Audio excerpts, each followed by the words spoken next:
This video is brought to you by my two books, Practical Music Theory for the Rock Guitarist and The Blues Guitar Bible. Want to learn about modes, harmony, scales, chord substitution and keys? Or maybe you're interested in supercharging your blues guitar rhythm and lead chops. Whatever you're interested in, I guarantee you will be hitting the fast lane to progress with either of these works. Both feature video demonstrations and tutorials, loads of tabs and jam tracks to play along with, and I promise you, everything is explained in crystal clear plain English. Check out the links in the description for more details. Hello chaps, welcome once again to John Robson Guitar Tuition. As always, I do hope you're well. Now, back in 1978, when I was looking a lot like that, 11 years old, you were basically divided into two categories in the school playground. There were the cool kids, and there were the ones that hadn't been to see the movie Grease. Oh yes, you were too young apparently, if you were 11 years old, to get in to see Grease. I think I can't remember what the classification was, but I think you had to be a little bit older, but pretty much everybody got in to see it eventually, including me. And I had the soundtrack album, and it sort of fed into my kind of burgeoning obsession with 50s rock and roll music, which, you know, was quite big at the time, you know, Shawaddy Waddy and Happy Days and all that sort of stuff, which is eventually what led me on to the kind of blues path. But there was one particular song in that movie. I am, of course, referring to Grease Lightning, you know, John Travolta and everything, which was just, I think, was my favourite song from the movie, and my favourite song on the soundtrack album, because it was an up-tempo, beg your pardon, catchy rock and roll song, which was the sort of stuff I liked. But also, it had a couple of naughty swear words in it, which was, you know, when you're 11 years old and you're allowed to hear that sort of thing. Back then, at least, it was something of a thrill, shall we say. Yes, I lived a sheltered existence. So I thought today I'd put the solo from that song under the spotlight a little bit. I'm not sure who played it. If we take a little bit of a look at the list of guitarists, according to Mr. Wikipedia, who played on the Grease soundtrack album, you got John Farrar, you got Tim May, Jay Graydon and Lee Ritner, Dan Sawyer, Bob Rose, Dennis Budimir, Tommy Tedesco, Cliff Morris, Joey Mercier, Peter Frampton, yes, he was on there as well, and George Terry. Now, that's all the information I could glean. If you know who played the solo from Grease Lightning, then give me a shout in the comments down below. It's got to be one of those names there.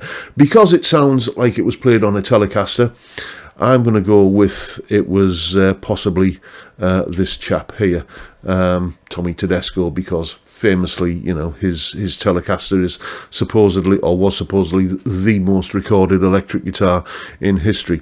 So that's enough waffling about the solo. Let's have a little bit of a listen to it.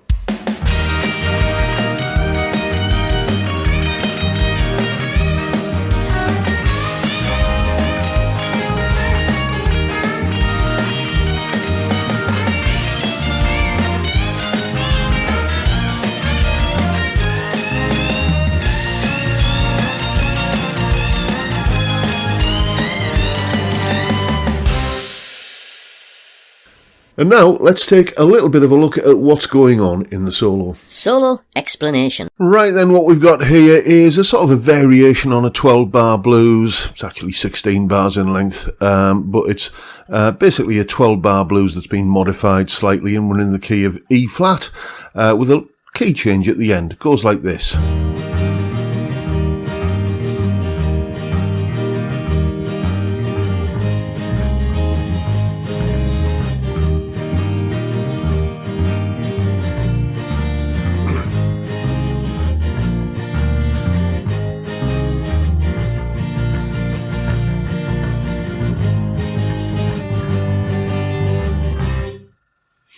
So we kind of go back and forth between the B flat and A flat, the 4 and the 5, or the 5 and the 4 chord. B flat is the 5 chord, A flat is the 4 chord. We go back and forth between those two chords a few times towards the end, and then we've got that sort of G major going to a C as the modulation into the next part of the song, basically.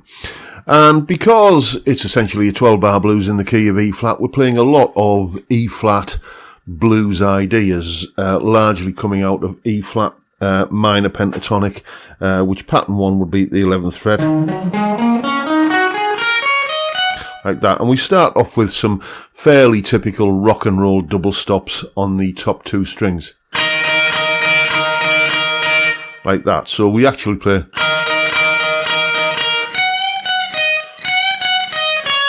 like that. So just coming straight out of that pattern, you can see what's happening there.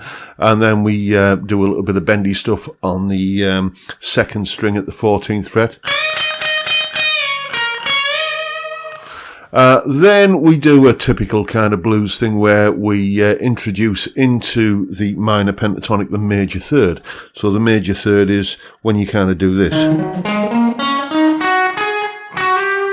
That note there is the major third of an E flat chord. And then we're back onto this bending at the 14th fret again. Like that. And then just some more kind of twiddly, bendy sort of stuff like this.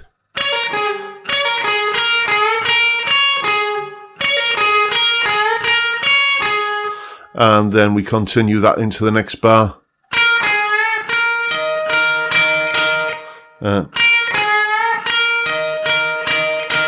Just straight ahead E flat minor pentatonic stuff.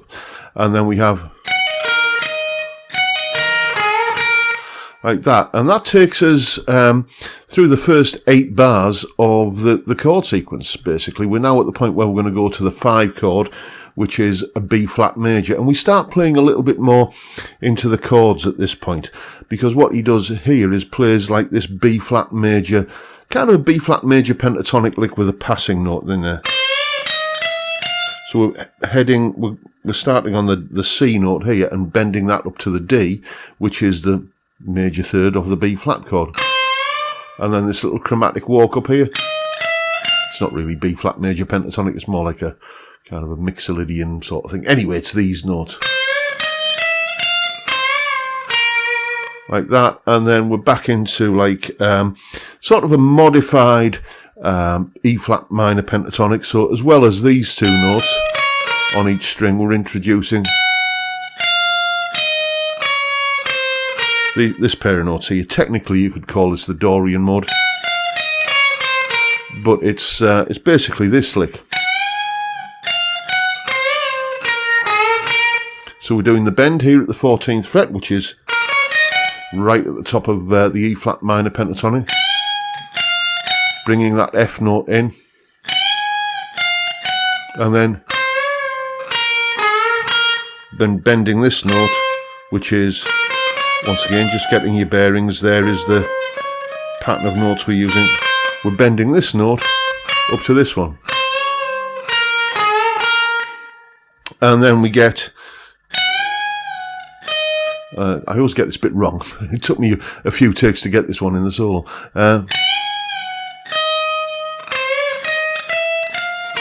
There we go, like that. And again, you can see that B flat major lick in there. Then once you've navigated your way past that, it really is just a bunch of string bends to take us all the way home now. We're going to be essentially bending up to either scale notes or chord notes. So we're bending up to the 16th fret here, we're bending up to the 18th fret, the B flat note. And then just another full bar of that. And that's just basically bending up to the B flat note for the B flat chord. And then we come down to the A flat chord where we're hitting just the A flat note a couple of times, and then go up to the 18th fret, which is a B flat note, and bend it up to a C. Why a C note? Because we're playing over the A flat chord here, and that has a C note in it. And then we come to the G chord for that key change, and we just move that bend down a fret, so we're bending an A up to a B, which is, there's the B note, major third of the G chord, like that, and then it slams to a halt on the C chord, and that's when the clapping section comes into the next part of the song. So just fairly typical rock and roll blues ideas, but in an unusual key. Like most guitarists, I suspect I don't tend to spend a lot of time playing blues in E flat. We all find it much more finger friendly and muscle memory friendly to play in familiar keys like A and D and G and E. So this one's good practice playing in perhaps a slightly unfamiliar key. Anyway, that's what's going on in the solo from Greased Lightning. And now you know what to do. Go away and have some fun with it. And as always, you'll find a full tab for the solo in both Guitar Pro and PDF formats, along with a clip of me playing it, that explanation you've just seen there, and a jam track to play along with yourself. All of that is up on my Patreon page. There's the address, link in the description. As I'm sure you know by now, it's $3 or £3 a month, and you get access to all of these additional resources, backing tracks, tabs and stuff, and that go along with these YouTube videos. And of course, a massive thank you to everyone who supports me in that, or any of the other ways, all of which are down below in the description. I've just launched, just as I'm making this video, a higher Patreon tier as well, by the way, $6 a month, and you get to hang out with me and all of the other higher tier supporters on Zoom a couple of times a month, and there will be other benefits as well. I'm going to start doing some kind of reaction videos and stuff like that to put up there, but that's all in the future. As I say, $3, £3 a month, you get all the usual stuff, tabs and backing tracks and all that kind of stuff, and thank you to everybody who supports me in that way. And that's pretty much the video for today, folks. Hope you've enjoyed what you've seen and found it useful and entertaining in some small way. And if that's the case, please hit the subscribe button and the notification bell if you haven't already done so. And why not drop me a like as well while you're at it. Don't forget the live stream as well, every Friday, 5 PM UK time, regular as clockwork. We drink beer and talk about music and guitars and many other things, basically. It's a cracking way to start the weekend, and I'd love to see you there if you can make it. But for now, I'll bid you all a good day and say thank you so much for watching. Thank you for your time. Look after yourselves, folks. Stay well, stay safe, and above all, stay sane. Bye for now.